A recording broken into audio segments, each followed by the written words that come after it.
These are the most anticipated upcoming games for VR, and we're gonna be comparing them to find out whether they're worth your money and time. Make sure to watch until the end of the video to find out a secret tip. In recent years, virtual reality has transformed from stumbling in its infancy to sprinting like a seasoned marathon runner. Thanks to remarkable technology advancements, VR is not only becoming better, faster and stronger, but also more accessible and user-friendly. Gone are the days of wrestling with a tangle of cables, attaching spinning contraptions to your walls, and needing a high-end PC that costs a small fortune.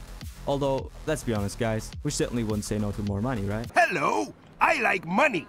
Now, all you really need is to purchase a headset, sign up, and voila. So, what are those games? Standalone VR headsets have opened the doors to a multitude of new users. In 2014, we had a mere 500,000 VR enthusiasts. But fast forward to 2023, and we're looking at almost 40 million eager players. It's no wonder that companies are pouring substantial investments into VR technology. As VR hardware continues to advance, it's hardly shocking that companies are eager to carve out their slice of the virtual cake and develop games tailored to this unique market. Just like their hardware counterparts, VR games have come a long way. And today, we're going to dive into some upcoming VR games that not only promise a great experience but also serve as a reminder of how far this existing technology has come. Step into the shoes of Noah, a special operation operative in an exhilarating high-speed VR shooter. Your mission, take down the tyrannical warband leader and her menacing goons. The game marries the vibrant chaos of Borderlands with the rugged intensity of Mad Max. Immerse yourself in a world of barren, sandy wastelands infused with a diesel punk aesthetic that lends an air of desolation to abandoned structures and vehicles. But what truly sets the burst apart is its dynamic gameplay. Engaging in gunfights is a blast, and if you ever run low on ammo, you can resort to good old-fashioned fisticuffs. Plus, the environment becomes your ally, offering creative ways to gain the upper hand. The platforming elements add another level of excitement. You can run, jump, wall run, climb, and utilize your off-brand Spider-Man web shooters to yeet yourself across the map. The way Noah leaps off a cliff and flips backwards to face the camera before falling into a headfirst dive is just full of the exaggerated swagger of a black teen. However, it is worth noting that while this feature enhances immersion, extended gameplay can leave you a tad winded. These innovative mechanics, combined with the thrilling gunfights and platforming elements, make the burst a truly unique and enjoyable gaming experience. If there's one drawback, it's the somewhat unintuitive gun loadout system, which can befuddle newcomers. Despite this hiccup, I'd rate the game demo a solid 3.5 out of 5. I would love to fully review this game once it drops, so subscribe or else Mr. Beast might hit your ankles using a Metal Kid scooter. Peaky Blinders boasts one of the most captivating settings and atmospheres without a doubt. It's akin to those where kids during the era of edgy Cartoon Network series like Teen Titans, The Grim Adventures of Billy and Mandy, and Ben 10. Now as adults, they find themselves drawn to the appeal of Peaky Blinders. The violence, characters, and the constant smoking make a real impact in creating this dystopian world. Although I never got to watch the full series, I was always impressed by how cool the characters looked, behaved, and how well the landscape was portrayed. Cillian Murphy playing Thomas Shelby is a perfect match, and being able to interact with him and the surrounding environment made me feel like I was in the series.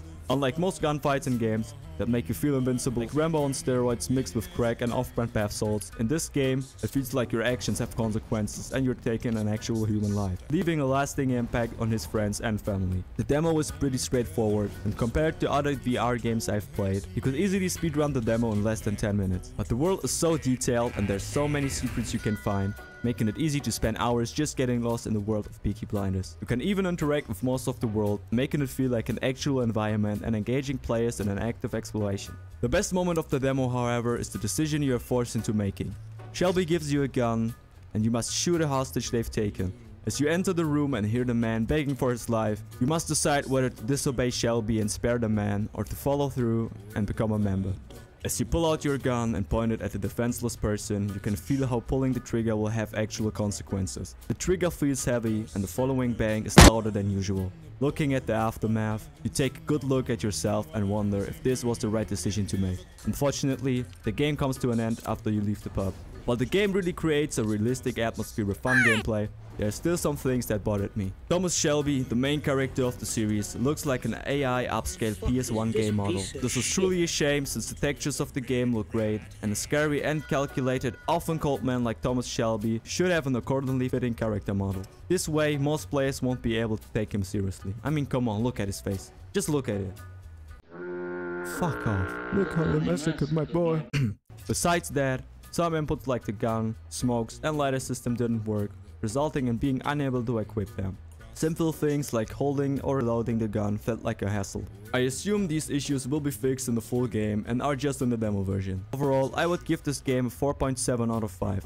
The world of Peaky Blinders is captivating and the decision-making moments are intense, but there are some technical issues that need to be addressed before it can achieve a perfect score. If these issues are ironed out in the final release, I can easily see it becoming a must-play game for fans of the series and VR enthusiasts alike. You find yourself washed ashore on a desolated beach. With your head throbbing, you struggle to recall how you ended up here. Your surroundings reveal nothing but a dense jungle and the vast expanse of the ocean.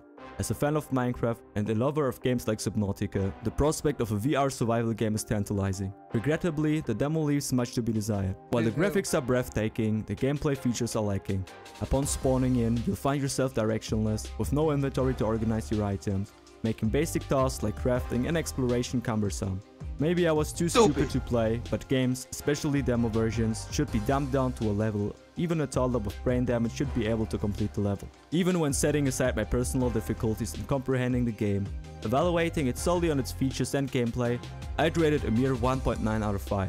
Although the visuals are breathtaking, the world feels lifeless due to a lack of meaningful activity. The absence of fundamental survival game elements, such as an inventory system, makes the game frustrating to navigate, and item collection feels counterintuitive. While there's potential for improvement, at present it resembles more of an environmental showcase rather than a fully fledged game demo. Honorable mention. 日本のドリフトをマスター。それのゲームで君はドリフトをマスター。Get ready to unleash your inner Japanese drift master with this thrilling experience. Inspired by iconic anime like Initial D, this game is an absolute must-have for JDM enthusiasts and fellow weeps. Currently, you can choose between two iconic cars, the Toyota Corolla AE86 and a Nissan Silvia S15, to live out your dream of tearing up Japanese streets.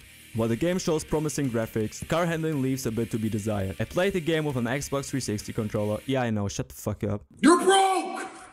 You're fucking poor! But using a steering wheel with pedals and a gear shift, this might be a whole different story. There's also a lack of content in the demo, which should be added to the full game to make your heart. Also, if they don't add Eurobeat music to the game, I might have to rate it worse than the Gran Turismo game. Yeah, fuck you, Gran Turismo, piece of shit game. It's worth noting that this game isn't natively for VR, but with mods like Warpacks and Praydog's upcoming Universal Unreal VR injector, it holds the potential to become an outstanding VR experience. Thanks for watching. If you enjoyed this video, please subscribe for more.